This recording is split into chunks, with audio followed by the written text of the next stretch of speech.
I got home 2 hours early that Friday, planning to surprise my wife with dinner. Instead, I surprised myself. Through the half-open bedroom door, I saw Ethan's jacket on our chair, his voice low, and her laugh, the laugh she once saved only for me. My breath caught like a fist inside my throat. I didn't move, didn't shout. I just listened as my best friend whispered, "He'll never know." It was like gravity flipped. The house I'd built brick by brick suddenly felt like borrowed space. I backed away so quietly, my shoes barely touched the floor. The front door clicked shut behind me, and the sound echoed in my head like a hammer. Outside, dusk had already started to fall. I stood on the porch, gripping the railing until my knuckles burned, forcing myself not to break the door down. Ethan had been my friend since college. My brother in everything but blood. He helped me move into this house, toasted my wedding, even held my newborn niece in his arms last month. And Lila. She'd been the anchor to my storms, the reason I worked late, saved, planned. Together, they were the two people I trusted most. Until tonight. I drove aimlessly through the city, headlights blurring in the drizzle. Every street looked like another version of my mistake. I tried to convince myself I'd misunderstood. Maybe Ethan dropped by to return something. Maybe she just laughed at a joke. But then I remembered the tone. That soft, slow warmth she hadn't used with me in months. My hands trembled on the steering wheel. I pulled over, stared at my reflection in the window, and saw a stranger. That's when the first wave hit. Not anger, but humiliation. The kind that eats at your bones. The kind that whispers, "You were the fool at your own table?" I thought about walking back, catching them in the act, making it explode right there. But something inside me said no, not yet. I needed the truth, not just the image burned into my eyes. So I turned the car around, parked 3 blocks away, and walked back through the alley behind my house. The curtains in the bedroom were half open. Their shadows moved. 2 silhouettes too close to explain away. I didn't want to see more. I wanted confirmation. I took my phone out and recorded the faint laughter through the cracked window. Not because I wanted revenge then, but because I knew no one would believe me without proof. When I finally walked away, I felt like a ghost leaving my own body. Every sound was too sharp. The bark of a dog, the hum of a streetlight, the scrape of my shoes. The city didn't care that my world had ended. I checked into a cheap motel that smelled like cigarettes and rain. Lying on the bed, staring at the stained ceiling, I replayed the past few months like security footage. Ethan's sudden interest in helping me renovate the backyard. Lila insisting we didn't need to host dinner parties anymore. Her new perfume. His late-night work calls. The puzzle pieces clicked, one by one, until denial had nowhere left to hide. Sleep wouldn't come. I kept imagining Ethan's voice, calm and confident, the way he talked about loyalty and honesty after a few beers. He'll never know. That single line looped like a curse. I thought about calling him, demanding the truth, but what could he say that would make sense? Friendship doesn't survive lies like this. Marriage doesn't either. So I just stared at my phone until the screen dimmed. At 2 a.m., I wrote a single note in my journal. Tomorrow, I find proof. It wasn't rage yet. It was resolve, cold, steady, deliberate. They thought I was blind. They thought kindness meant weakness. They were wrong. Morning crept through the blinds, pale and gray. I showered, dressed, and drove to work like nothing had happened. Ethan texted me around noon. "Lunch later?" I stared at the message for a long time before typing back, "Sure." My fingers barely trembled. When we met at the cafe, he smiled like always, that easy grin that had disarmed so many people. "You look tired, man," he said, sipping his coffee. "Everything good at home?" I studied him, searching for cracks in the performance. "Yeah," I lied. "Just long week." He nodded, relaxed, like the world was still on his side. As he talked about a new client, my mind drifted to the sound of his voice in my bedroom, the softness that didn't belong there. I smiled where I was supposed to, but every word he spoke built another brick in the wall between us. When lunch ended, we shook hands. His grip was firm, familiar, and I hated that it still felt like trust. Watching him walk away, I realized something terrifying. This wouldn't just break my marriage. It would break the version of me that believed in people. Driving back to the office, I decided I'd stop being the man who believed words over evidence. From now on, truth would be my weapon. I didn't know exactly how, but I knew this. I wouldn't confront them with anger. I'd confront them with facts so undeniable that even their lies would bow to them. The day ended like any other, but inside me, a switch had flipped. Ethan thought he was clever. Lila thought she was careful. But both of them had forgotten one thing. I learn fast when I'm hurt. By midnight, I was back at my desk, mapping timelines, checking receipts, matching schedules. Somewhere between the coffee and the silence, I felt something sharper than pain. Clarity. They had taken everything that mattered. But I still had one thing left. Patience. I woke before dawn and watched the ceiling like it held answers. The motel air felt heavy, like a hand pressed on my chest. I rehearsed questions I would never ask out loud. Every version ended with them lying, calm as statues. I told myself to move like a quiet detective. No yelling, no storms, just patient weather. I wanted consistency to reveal the cracks they hid. I showered, shaved, and wore my usual navy jacket. If I looked normal, they would act normal. Normal people leave footprints when they think no one's watching. At home, Lila stood at the counter buttering toast. She smiled, small and practiced, like a customer service greeting. "You're up early," she said, tipping her chin toward the clock. My mouth felt dry, but my voice came out steady. "Big week at the plant," I answered, grabbing a glass. I watched her face when I mentioned Friday night plans. A flicker crossed her eyes, too quick for the untrained. I wasn't untrained anymore, not after last night's lesson. "Thought we could try that new Thai place," I said. "Maybe," she answered, butter knife pausing for a beat too long. I leaned on the island and asked about her yoga class. She told me the usual names, the usual times, the usual instructor. She avoided my eyes when she reached for her phone. I noticed a new lock screen photo, a soft beach at dusk.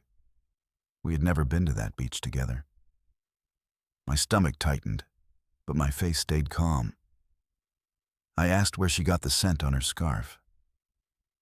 "A sample from the mall," she said, too casual.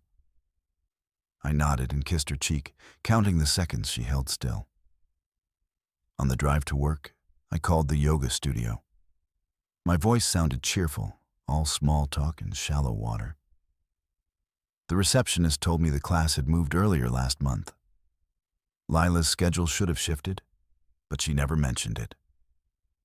I thanked her, hung up, and gripped the steering wheel harder. The calm weather inside me cracked for a second, then reset. I parked, walked in, and greeted the team like nothing changed. Every smile I gave felt like a mask glued to my face. I sat at my desk and opened our shared calendar. Ethan had a recurring client drinks block every Thursday. The location tag showed the same downtown bar each week. I checked my messages and found old photos from there. In the background, a clock always reflected in the mirror. The timestamps never matched his event time blocks. He was playing with hours like cards in a cheap trick. I matched those nights against Lila's late yoga and tea. Patterns formed like constellations in a grief-dark sky. I breathed slow and wrote the dates in a fresh notebook. At lunch, Ethan slid into my office like usual. He tossed his keys on my desk, whistling a pop tune. "Baron Steele moved the bid review," he said, grinning. His shirt was pressed, but the collar held a faint perfume. Not Lila's old floral, but the new musky amber scent. He saw me notice and adjusted the fabric with 2 fingers. "New detergent," he joked, shrugging like it was nothing important. I smiled, because smiling was my new silent weapon. "You still hitting Nolan's tonight?" I asked casually. "Wouldn't miss it," he said. Confidence poured neat, no ice. I decided to test their alibis with harmless changes. I texted Lila that my meeting was moved to 7. She replied quickly, "Okay, I'll grab dinner," with Ava. Ava had moved to Portland 4 months ago, new job and fiancé. The lie felt lazy, like they were tired of hiding. I saved the screenshot and wrote the time down. The calm weather in me gathered into focused wind. After work, I drove to Nolan's and parked across the street. I wanted to see who arrived and when they left. The bar filled with after-work noise and easy laughter. At 7:10, Ethan stepped out of a rideshare, not his car. He looked around and then walked past the bar entrance. He turned down the side alley toward the boutique hotel. I watched him disappear through the frosted glass doors. Maybe he met a client there, I told myself briefly. Then I remembered his recurring client drinks and the mismatched clocks. I snapped a photo of him entering, time stamped and clear. My hands shook, but the lens stayed steady. I circled the block and checked the hotel cafe. The hostess said the lobby had no open tables. I thanked her and sat near the elevator bank pretending to read. A soft floral mixed with amber floated through the air. Lila walked out of the elevator, head down, jacket folded. She didn't see me because I wasn't ready to be seen. My pulse pounded, but my mind stayed strangely calm. I rose and stepped into the shadow of a tall plant. She texted someone, smiled, and walked toward the side exit. I followed at a distance, counting my breaths and steps. She turned right toward the parking garage across the street. I caught her reflection in a window, her face thoughtful, relaxed. Not the tense face she gave me over late dinners. I stopped and took another photo, hands steadier now. I wasn't collecting gossip or stories. I was collecting truths. Truths don't argue when you lay them on a table. Truths don't flinch when the room gets quiet. Truths sit there and force everyone to look. I returned to the motel and pinned receipts to the wall. Restaurant charges, rideshare timestamps, her yoga studio schedule change. I linked each to a map with bright threads and notes. My room started to look like a patient investigator's mind. I listened to voice recordings from our smart speaker history. The living room lights had been dimmed at odd hours. The garage camera registered movement when I was out of town. Every data point widened the space between the life I knew. Yet each line pulled me closer to who they really were. At midnight, Lila texted, "Long day, home late, don't wait up." I stared at the words until they blurred into streaks. I typed, "Get rest," and deleted the second sentence twice. I wanted to ask who bought the amber perfume. I wanted to ask why honesty felt impossible with me. Instead, I put the phone face down and breathed slowly. My ribs hurt like I had been running in circles. I understood now that suspicion is a machine fueled by silence. The next morning, I met Ethan by the loading dock. He cracked a joke about the weather and slapped my shoulder. "Big week, man. You ready to toast? Win this thing?" he asked. I looked at him and saw a stranger wearing his smile. "Always," I said, voice steady, pocket holding last night's photos. "Thursday still Nolan's?" He nodded, eyes flat, confident to a fault. "Same as always," he said, tying the rope tighter around himself. I decided I would tug that rope one careful inch. That night, I sat alone and listened to the city breathe. Tires hissed on wet streets, and a siren wailed far away. I practiced lines that sounded casual but were not. Gentle questions that pushed on the weak parts of their stories. I wasn't trying to scream them into truth. I was going to walk them to it step by step. Let them see the cliff after we passed the guardrail. Let them feel how far the drop really was. If your promises bend this easily, what were they made of? The next morning felt colder, though the weather app said it hadn't changed. Maybe it was me. I'd spent the night connecting dots that no sane husband should ever have to connect. But instinct wasn't enough anymore. I needed proof, hard, digital, undeniable proof. And to get that, I needed help. At work, I waited until Ethan left for a supplier meeting, then walked down to the IT wing. That's where Maya worked. She'd been on my team for 2 years, sharp as glass but discreet. I told her I needed help checking my company phone logs, something about data security. She raised an eyebrow, knowing I wasn't telling the full story, but didn't press. "Give me an hour," she said, typing fast. While she worked, I sat in my office, pretending to focus on invoices. My phone buzzed every few minutes with new proofs of betrayal in my mind. Snapshots of laughter, glances, excuses. Guilt played tricks, but data didn't. Maya finally came back, holding a folder. "You've got unusual syncing between your home IP and 2 other devices," she said quietly. "One matches your wife's tablet. The other's a phone registered under your friend's corporate email." My stomach tightened. Ethan had remote access to my network. That explained the missing call logs, the deleted camera files. "Can you help me pull last month's backups?" I asked.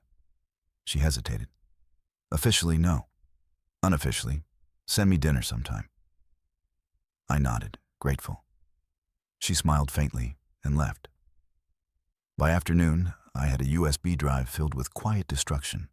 Photos, call timestamps, overlapping GPS pings. It felt unreal, like reading a crime report written about my own life. At 5:30, I parked outside my house, watched the lights go on, and imagined the lies being rehearsed inside. Then I drove to a small cafe near the highway, opened my laptop, and started cross-checking the data. Their messages weren't romantic at first. They were coded. Short, harmless lines that only meant something if you knew the context. "Same spot? Tomorrow, after his shift. Need to talk face to face." The rhythm of it made me sick. I'd been scheduling my life around their secrecy. Every business trip I took became their opportunity. Every late yoga night was freedom purchased with my trust. I didn't cry. I didn't shout. I just stared until the words blurred. When the waitress asked if I wanted a refill, I couldn't speak. I nodded, even though the coffee was cold. Proof changed everything. There was no going back to pretending ignorance. I saved the chat logs to a hidden drive and closed the laptop. That night, I sat in my car outside Ethan's apartment. I'd been there hundreds of times before. Game nights, birthdays, late-night brainstorming sessions. Now, it looked foreign. His lights were off, but a soft glow came from inside. Candlelight, maybe. I didn't need to see who it was for. I just watched, long enough to know I wasn't crazy. The next morning, Maya texted, "Found something else. You'll want to see this in person." I met her in the break room, pretending to talk about budget reports.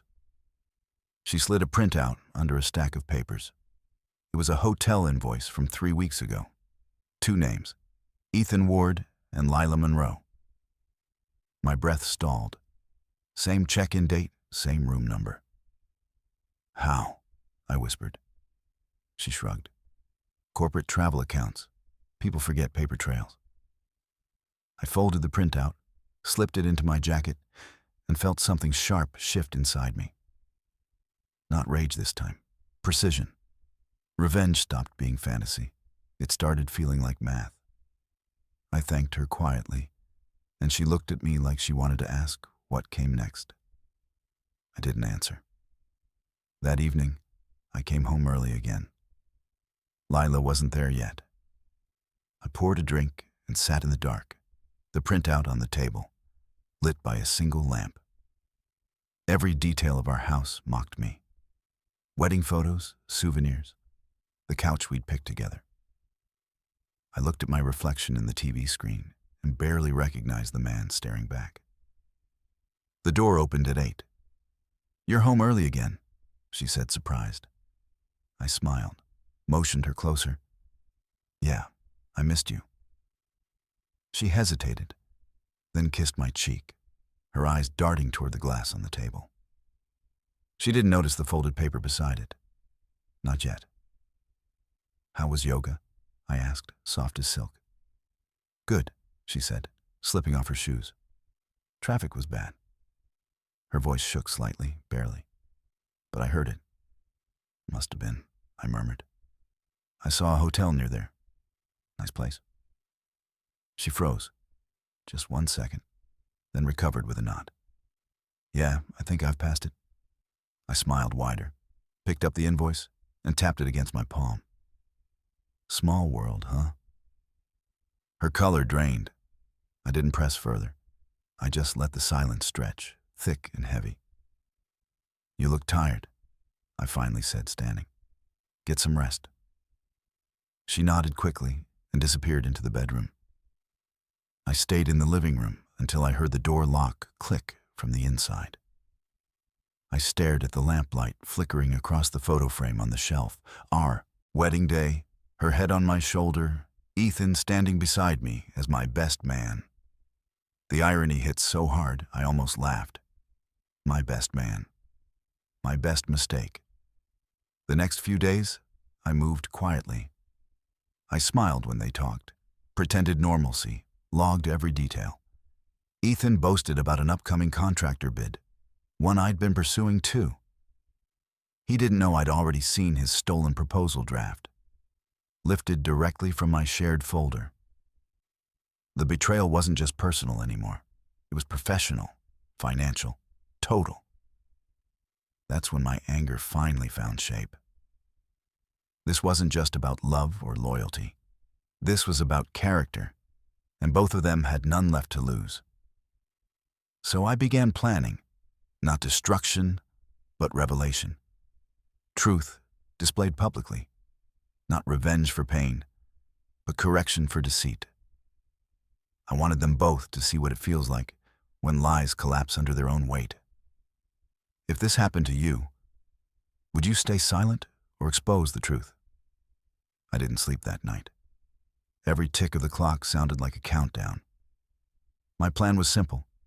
Catch them in their own words, at their own comfort level. No shouting, no chaos. Just undeniable truth. I wanted to look both of them in the eye and watch the realization dawn that the man they thought they fooled had been watching the entire time. Saturday morning came gray and quiet. I made coffee and sat at the table, waiting. Lila walked in wearing a soft blue sweater I hadn't seen before. Probably new, probably from him. "You're up early?" she said, yawning. I smiled faintly. Couldn't sleep. Too much on my mind. She poured herself coffee and avoided eye contact. My hand brushed against the folded papers beside me. Hotel invoices, phone logs, timestamps. My whole broken world documented in ink. I slid one page toward her, face down. "Can you explain this?" I asked gently. Her brow furrowed. "What is it?" She flipped it over, and I saw her lips part slightly. Her fingers trembled, but she didn't speak. "Lila," I said softly, "I need to hear you say it." She stayed silent for a long time. Then finally, in a voice barely audible, she whispered, "It just happened." Those words hit harder than any scream could. It just happened. Like love was gravity, like betrayal was accidental. I leaned back, staring at her, trying to recognize the woman I married. "How long?" I asked. Her silence was my answer.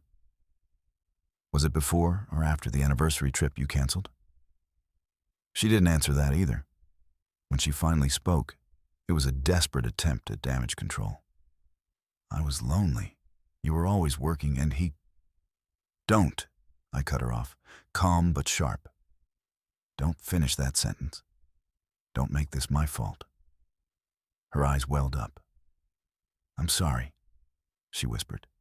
"I never meant to." "Of course you didn't," I said coldly. "None of you ever mean to. You just do."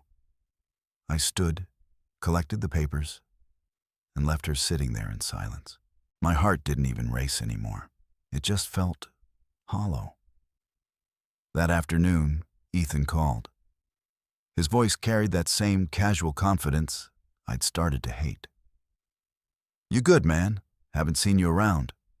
"Yeah," I said evenly. "Actually, I wanted to talk. Tomorrow morning, my place. Need to run through something for the bid." "Sure thing," he said. "Should I bring the files?" "No," I replied. "I've got everything I need." Sunday morning came, clear and deceptively peaceful. I set the stage. Papers spread neatly across the dining table, coffee brewed, one empty chair waiting. When the doorbell rang, I didn't hesitate. Ethan walked in with that same grin that once made people trust him. "Man, smells good in here," he said, dropping his keys on the counter. "Lila around?" "She stepped out," I replied, motioning to the table. "Sit down." He sat, still relaxed, scanning the documents. "These your numbers for the bid?" he asked, reaching forward. "Not exactly," I said. "These are yours." His eyes narrowed slightly, confusion giving way to discomfort. I slid the hotel invoice across the table next. "You might want to read that one first."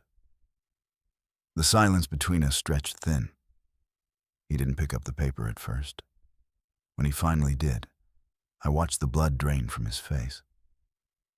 "Look, this isn't what it looks like," he started. "It looks like betrayal," I said evenly. "So, unless you've invented a new definition, I think it's exactly what it looks like." He opened his mouth to speak, but I held up a hand. "Don't bother lying. I've got everything. Messages, dates, even video from the garage cam. You were sloppy." His jaw clenched. "You were spying on me." I almost laughed. Spying? No. Just watching what was already mine being taken piece by piece.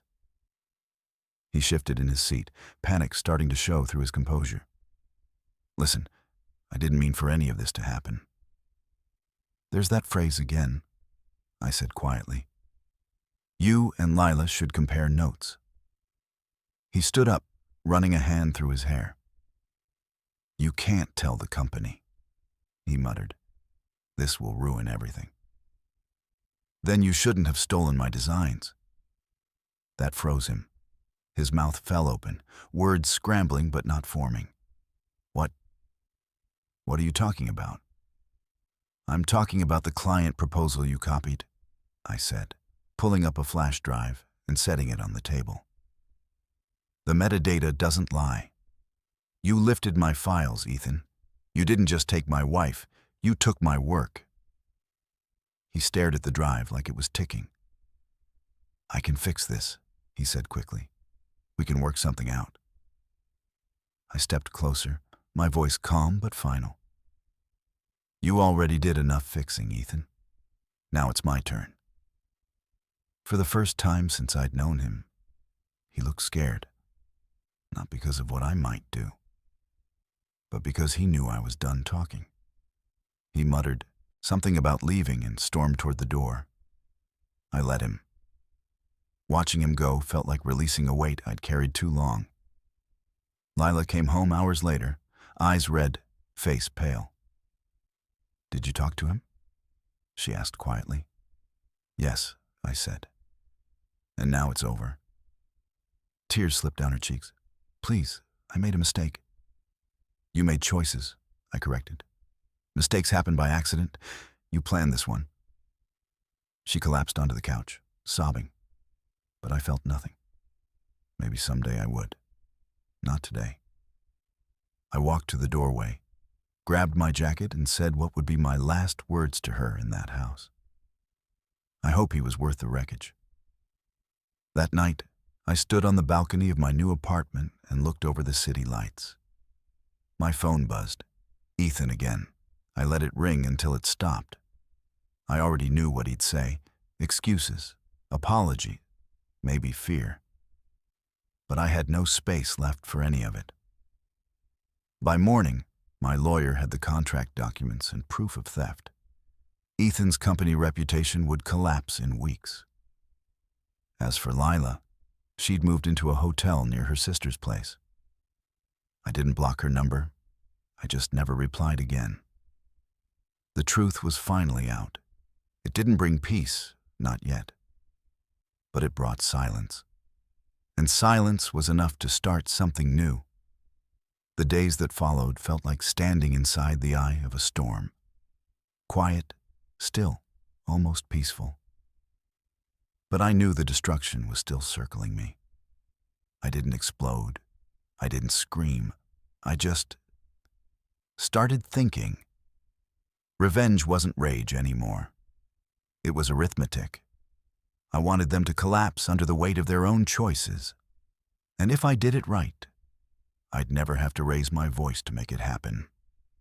I began by studying Ethan's world the same way I once studied friendship, closely, quietly, completely. I knew his patterns, his weaknesses, his need to be liked. I knew he couldn't stand not being the smartest man in the room. That was the first crack I'd use.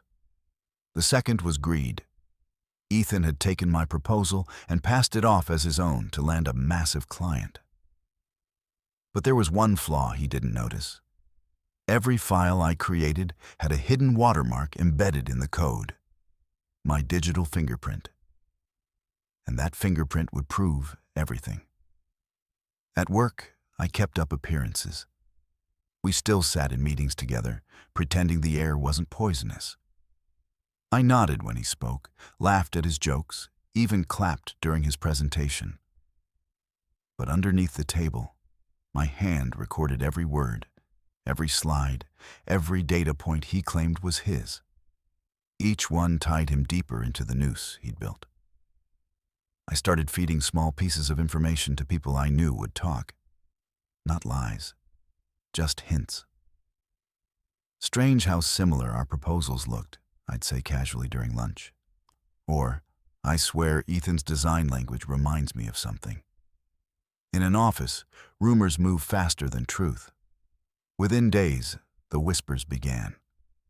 By the end of the week, they reached our boss's ear. Meanwhile, I worked on something quieter. I called Maya again. She didn't ask why. She already knew. You want to trap him? She said bluntly. I nodded. Then you'll need to bait him into defending his version of the file, she said. Once he does that in writing, you've got him. So I drafted an email. Polite, professional, harmless on the surface. Hey, Ethan. I'm revisiting some old layouts for the Baron Steel pitch. Do you mind confirming which version was finalized? There seemed to be some overlap between your files and mine, and I want to make sure we're aligned before presenting. He replied within 10 minutes, his ego typing faster than his brain. Relax, man. The final version's all mine. You'll see in the metadata. That was it. That single message was the rope tightening. Maya helped me pull the system logs showing my original timestamps, embedded watermarks, and digital signatures, all predating Ethan's version by weeks. When stacked side by side, the difference was undeniable. My work, his theft, his lie. But I wasn't ready to pull the trigger yet. Not publicly. I wanted precision. I wanted impact. At home, or what used to be home, I boxed the last of my things. Lila texted now and then, messages that felt half apology, half nostalgia. Do you remember our first apartment? Or, I keep seeing your favorite coffee place. I didn't reply. Every message was bait to pull me back into guilt. But I'd stopped living in guilt. I was living in clarity. The night before the bid review meeting, I drove by our old street. Lights glowed through the curtains where my life used to be. I didn't stop.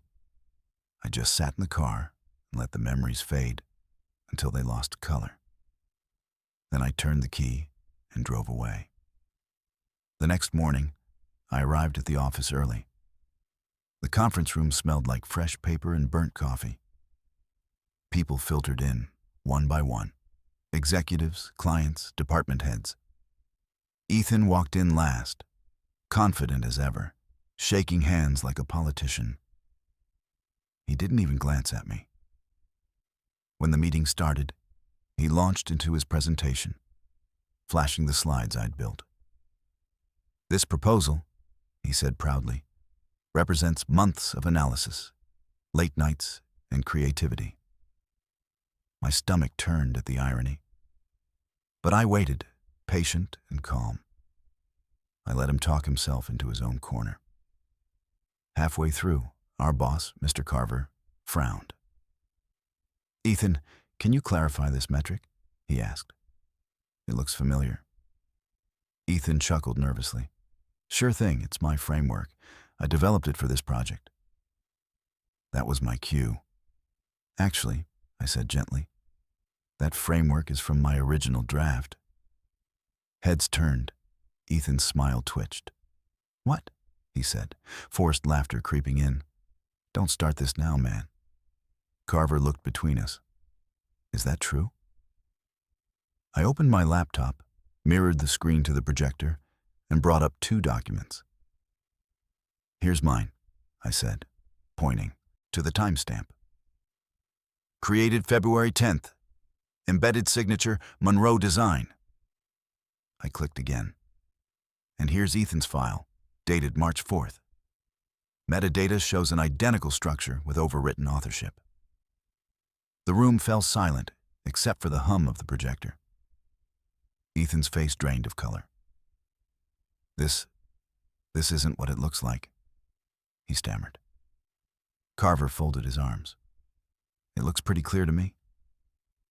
I turned to Ethan, lowering my voice so only he could hear. Next time, don't steal from a man who remembers every detail. He swallowed hard, eyes darting toward the executives, the clients, the phone cameras already recording. The man who loved control suddenly looked like a child holding fire. When the meeting ended, Carver asked me to stay behind. Ethan didn't. He walked out pale and shaking. I watched through the glass as he grabbed his coat and disappeared down the hallway. I didn't celebrate. I didn't even smile. I just felt finished. The plan had worked exactly as I designed it. Clean, precise. No shouting, no revenge speech. Just truth, laid out where everyone could see it. That evening, I drove to the edge of town and parked by the lake. The water was still, reflecting the first hints of twilight. I thought about everything, what I'd lost, what I'd exposed, and what it had cost me to get here. I realized revenge doesn't always roar. Sometimes it whispers. Sometimes it walks in wearing a suit and hands you your life back in silence. Ethan would lose his contract, his reputation, and soon enough, his job. Lila would read about it. She'd know exactly who set the dominoes in motion. And I wouldn't have to say a word. Was this justice, or did I go too far? What would you have done? I arrived at the office before dawn, heart steady beneath my shirt. The conference room smelled of paper, coffee, and nervous expectation all around. Clients filed in, polite smiles pasted over hands already calculating risks. Ethan walked in last, shoulders tight, pretending the world still favored him. I set my laptop on the table, fingers calm as I opened it.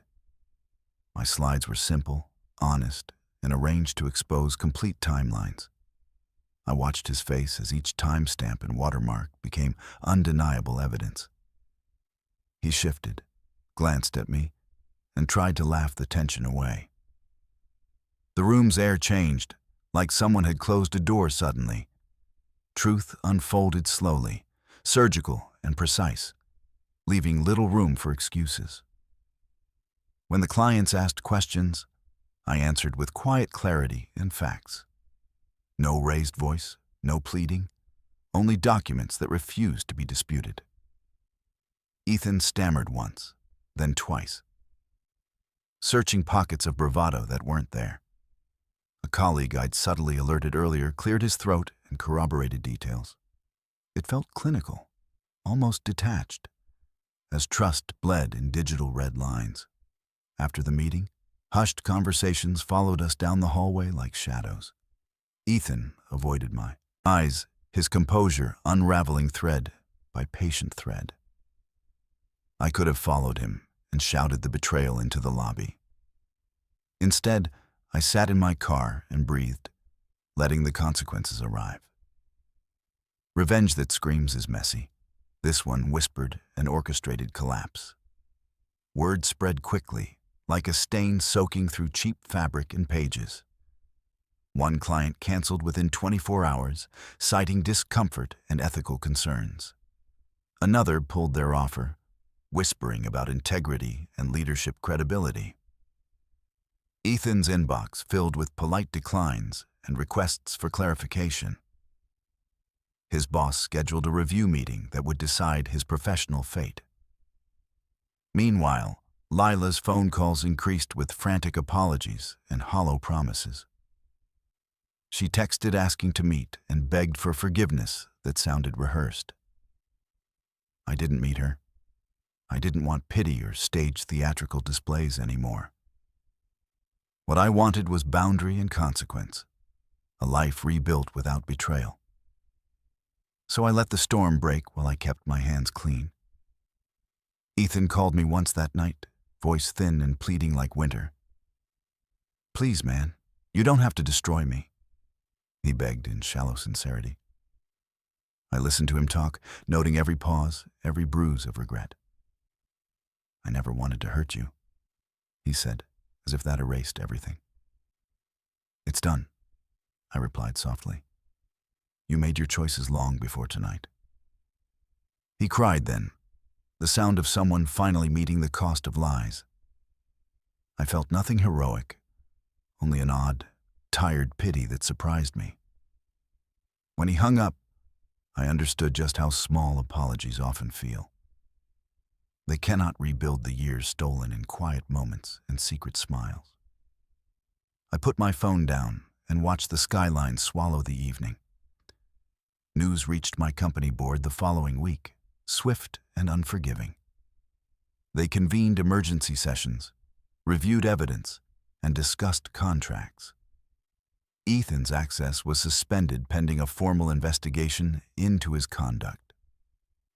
Human Resources began drafting termination documents with clinical, efficient language. I sat through meetings, answering questions with the same steady, factual tone. Each nod from executives felt like a small reclamation of dignity. Outside, I received messages from old friends and clients expressing disbelief. Some offered support, others demanded explanations about how this had happened. I gave no speeches, only the truth in measured sentences when asked. That was enough to cleanse the professional market of the rot. At home, the aftermath looked different and far more personal than boardrooms. Lila left our house with 2 suitcases and a face that begged for mercy.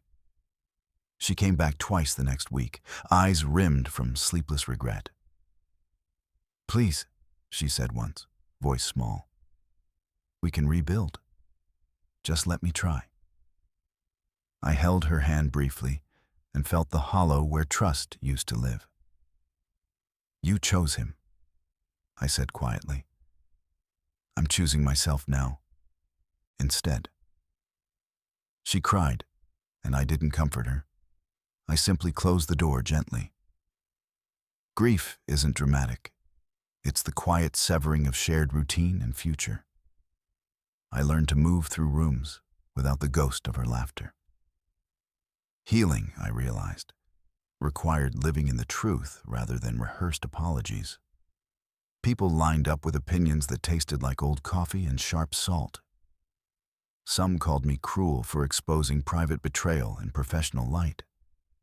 Others praised the clarity, saying truth must be visible to correct injustice. I didn't argue with them. Public judgment felt trivial beneath personal loss. What mattered was the shape of my life after the collapse and ashes. I changed locks, redirected mail, and reclaimed accounts previously shared in trust. Small rituals, I found, stitched edges of a life coming back together. I started going to the gym again, not to prove anything, but to breathe. At night, I wrote lists of things I would rebuild, piece by piece. Each task felt like a stitch on the fabric of a steadier future. Was this justice? Or simply a measured way to make them feel small? I can't answer cleanly.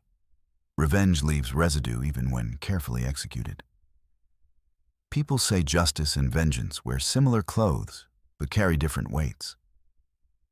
Tonight, I sit with the scales, noticing how uneven and imperfect they feel.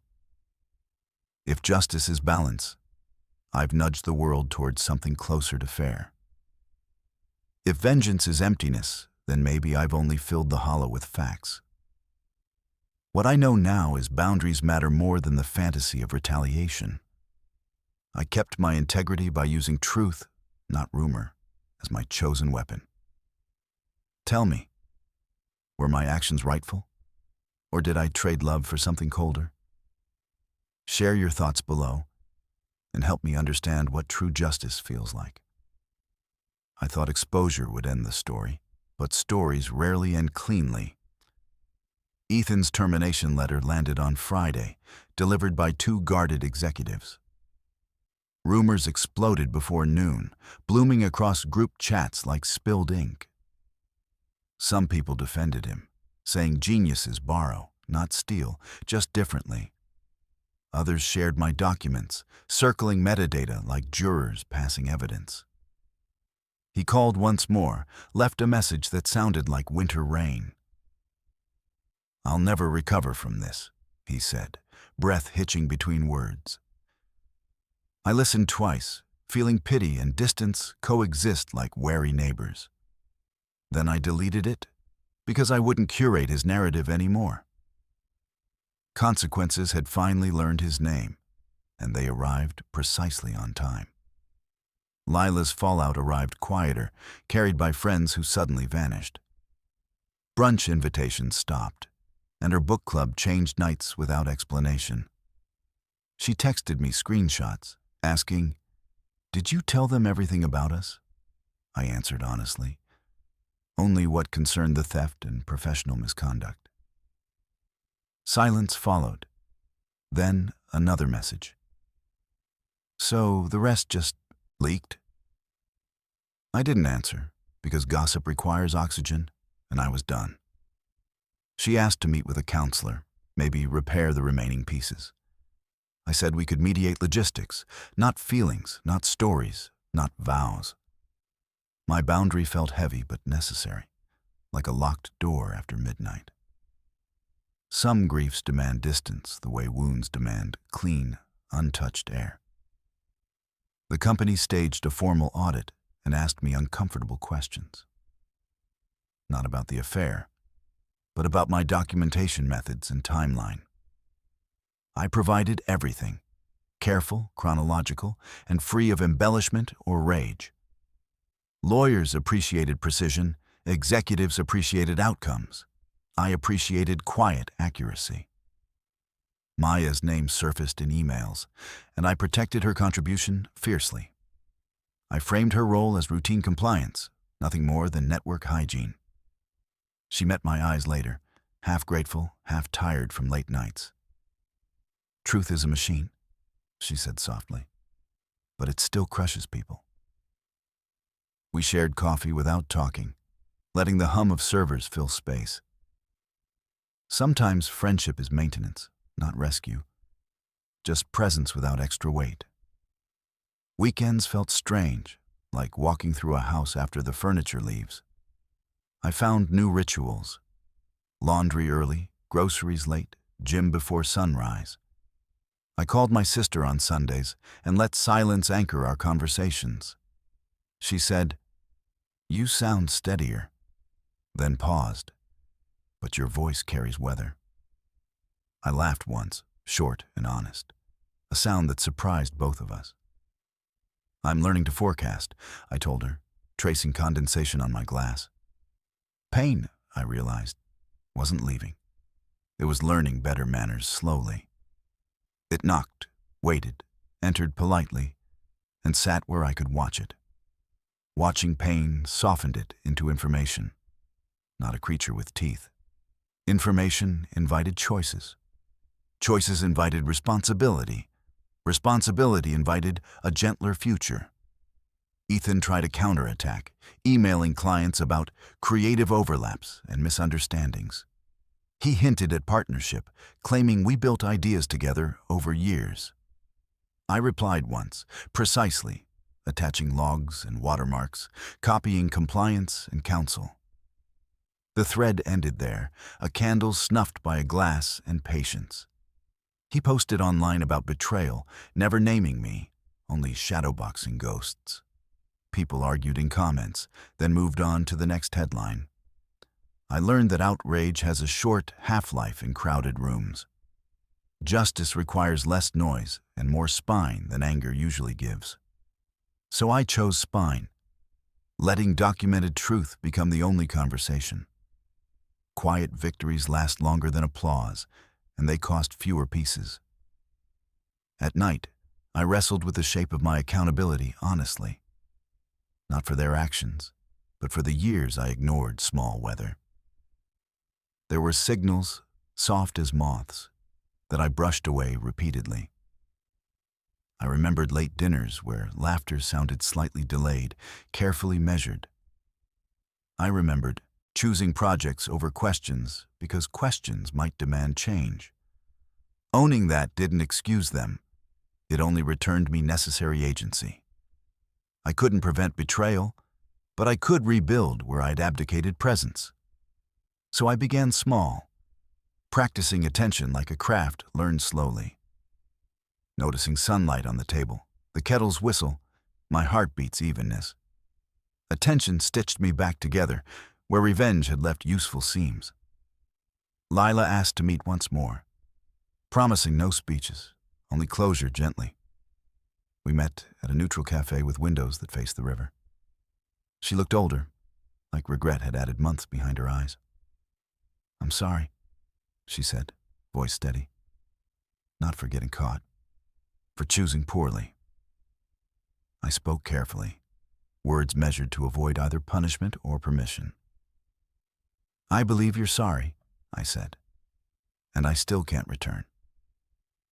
We divided the last accounts and keys with almost ceremonial slowness. When we stood, she touched my sleeve and pulled her hand back. "Were we ever happy?" she asked. "Or just good at pretending?" The question hung there, and I let it find its own answer. Fallout taught me something I didn't expect about fairness and forgiveness. Fairness is external, measurable, and built from timelines and documents carefully. Forgiveness is internal, private, and sometimes unnecessary for moving forward. I didn't feel noble. Nobility never visited the rooms we occupied. I felt human, imperfect, and steadier than the storm that birthed me. Maybe that's enough after a season of lies wrapped in smiles. Tell me this, though, because I still weigh the scales at night. Is restraint real strength, or just cowardice dressed in careful clothes? If consequence restores balance, what restores the parts silence can't touch? Answer me honestly. What does a fair ending actually look like? Months passed. Seasons changed quietly, as if the world was waiting to see what I'd do next. I didn't move fast. Healing isn't a sprint. It's a slow negotiation between what you remember and what you're ready to forget. My apartment felt less like exile and more like space. The silence that once terrified me became a kind of companion. I filled it with ordinary things: music on low volume, the sound of a kettle, pages turning. Ordinary was good. Ordinary meant peace was returning. At work, people eventually stopped whispering. New projects began, and my name was attached to them again, this time without question. Maya moved to another department, and before she left, she said, "You got what you wanted, the truth. Just don't let it be the only thing you live for." I promised I wouldn't, though I didn't know yet what I'd live for instead. On weekends, I started running by the river. The same river where Lila and I once walked holding hands, talking about nothing and everything. I expected it to hurt, but it didn't.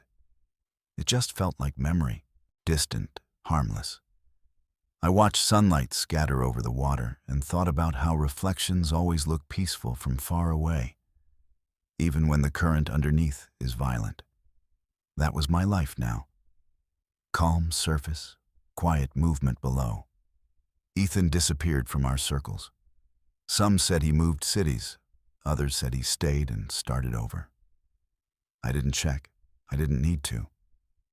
Knowing he'd lost his platform was enough. He'd built everything on deceit. The collapse was inevitable. As for Lila, she sent one final email. Long, raw, full of sincerity I couldn't measure anymore. She wrote, "You were the kindest man I ever knew, and I broke that kindness. Please don't let it harden you." I read it twice, maybe 3 times, then closed my laptop without replying. Forgiveness, I realized, isn't an email you send. It's a choice you make quietly, for yourself, not for them.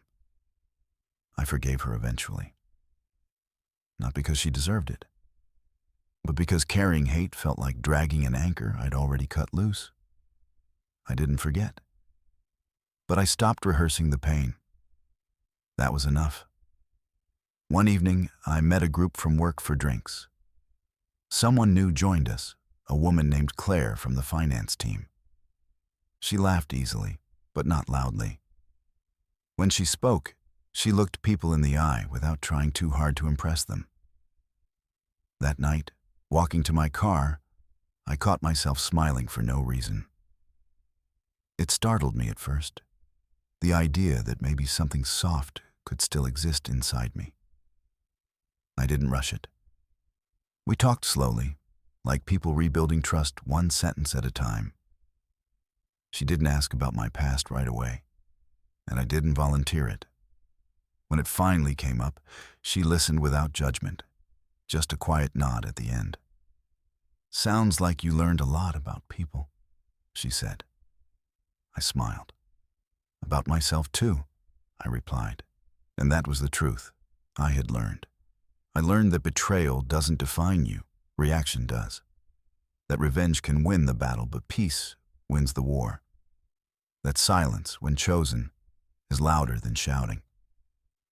Sometimes, late at night, I still think about how it all began. That day I walked in early and saw what I wasn't meant to see. The image is softer now, like a photo fading at the edges. I don't hate them anymore. They were weak, and maybe once so was I. But pain forces growth in strange, unwelcome ways. It strips you down to your essentials and makes you rebuild with intention. Now, when people ask what happened, I tell them a simple version. I lost 2 people I thought I could trust, and I found the truth instead. They nod, thinking it's a tragedy, but it's not. Truth, even when painful, is a kind of freedom. It asks nothing from you except honesty in return. Sometimes I drive past my old neighborhood. The house still stands, blinds drawn, garden trimmed. I wonder if they ever think about that night, the quiet man who didn't yell, who didn't hit back, who simply walked away and let the truth do the work. I hope they do. Not out of spite, but because remembering keeps us accountable. I've learned something else too. Revenge doesn't heal pain. It just changes its direction. It turns inward if you let it stay too long. Healing means dropping the sword, even when you know how to use it. If you're listening to this and you've been betrayed by a friend, a lover, a partner, hear me. You don't have to burn your world to prove you're strong. Sometimes strength is rebuilding quietly in the ashes. Sometimes it's choosing not to become what hurt you. That's what I did. I rebuilt. I stopped needing an apology. I stopped needing to be right. I just started living again, one steady day at a time. Maybe that's the real ending. Not forgiveness, not revenge, but peace. Because peace doesn't mean forgetting. It means remembering differently. Maybe revenge doesn't heal pain. It just changes who we are. What do you think? Comment below. Thanks for listening.